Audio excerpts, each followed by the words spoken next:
My reaction is one of great concern but not surprise.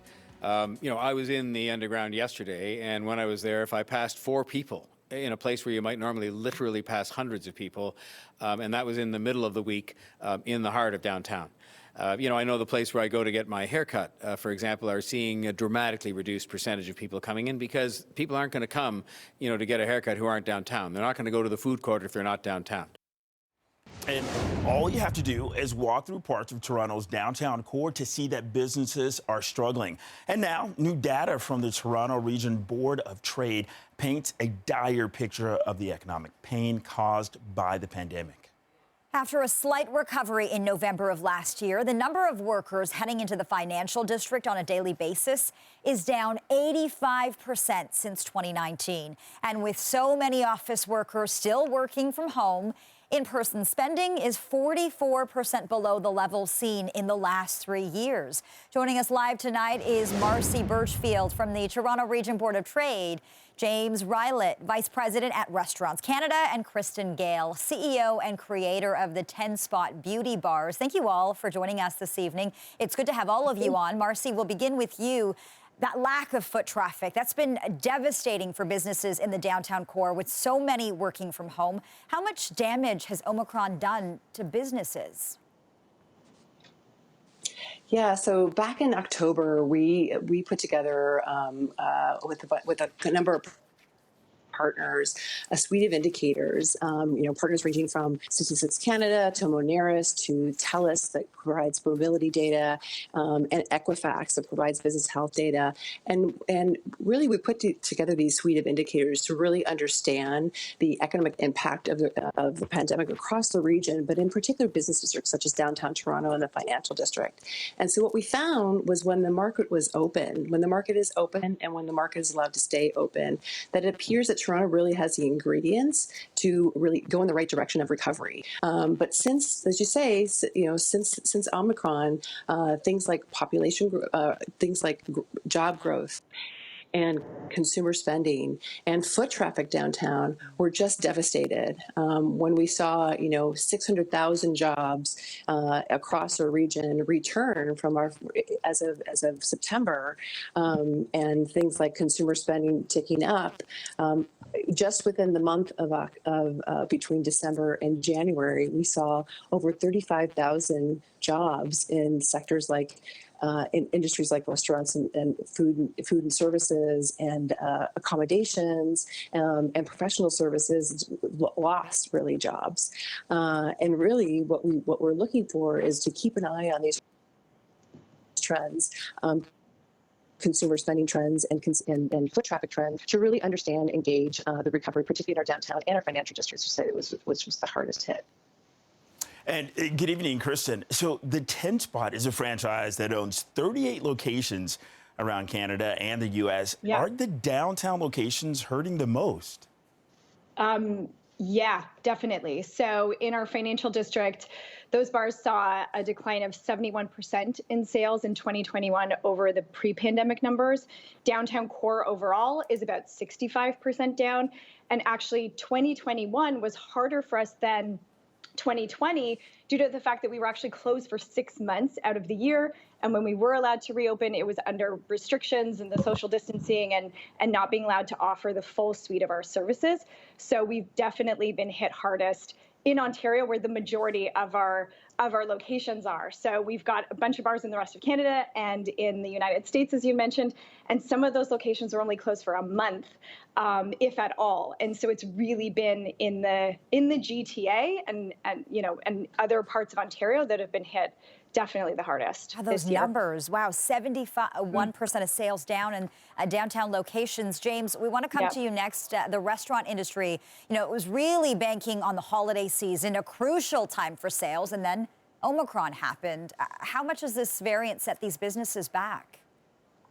It set them back a lot. It's we had in the first half, or in November and October, we were almost back to normal. We were about 10 to 15% down.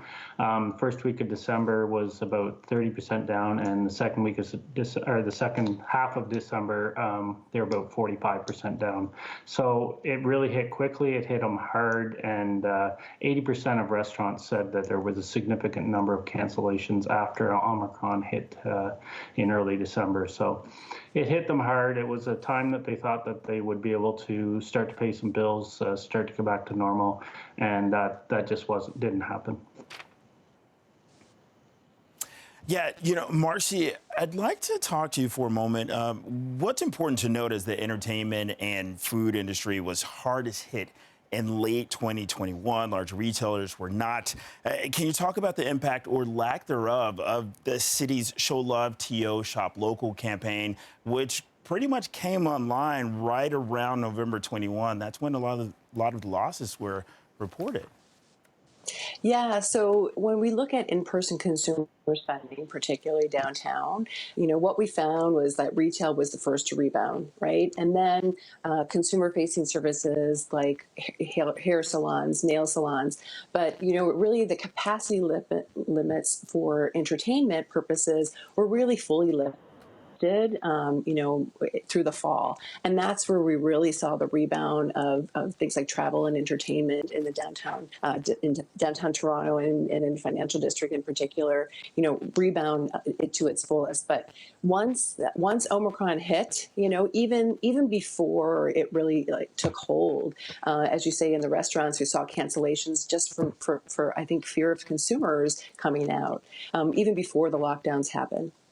And perhaps not so surprising, James, employment took a really big hit after these new restrictions were introduced. I mean, if you were a restaurant worker, if you worked at a restaurant in the province, there's a good chance you were laid off.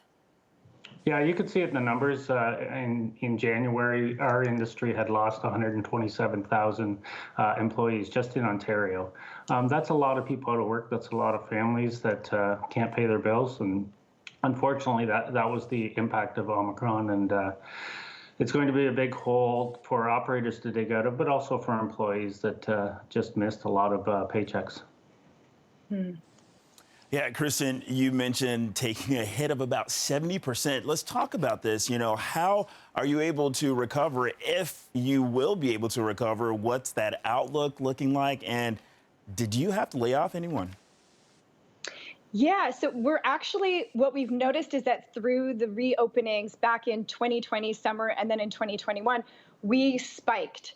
As soon as we were allowed to be open, our numbers almost came close to 2019 numbers for those few summer months prior to the Omicron coming back in for us. Because fortunately for us and for hair, we're services that people don't generally do by themselves at home. So you're not going to have an app replace somebody doing your Brazilian wax for you. We really saw that our guests need us and love us and really came back and supported us.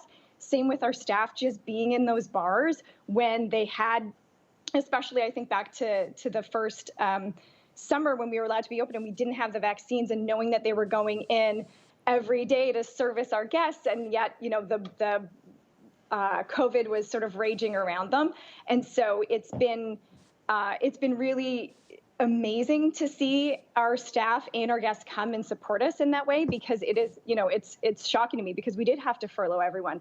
All of our bars closed for about 6 months out of this year, and then the 3 or 4 in 2020, and to be able to have the resilience of our staff and of our franchise partners to go through all of that time and time again for the openings and the closings and the openings and closings and the partial openings and the restrictions and all the different regions. So we actually, as a franchisor, it was really tough too, because we were operating in 10 different regions. So to know 10 different mandates of capacity and what services we were allowed to do and how many people we could have in bar, it's been very tricky. But we're very hopeful. Knock on wood, this is the last round of the variants, and we can really start to get back on our feet. And with the warmer weather coming, and soon, hopefully, I know it's still February, but spring break is around the corner, and it's petty season, and yeah, we're hopeful. Yeah, and there's a lot to look forward to. Fingers crossed that this is the last reopening. Kristen, James, and Marcy, thank you all so much for this discussion. We certainly appreciate your time tonight. Thank you. Thank you.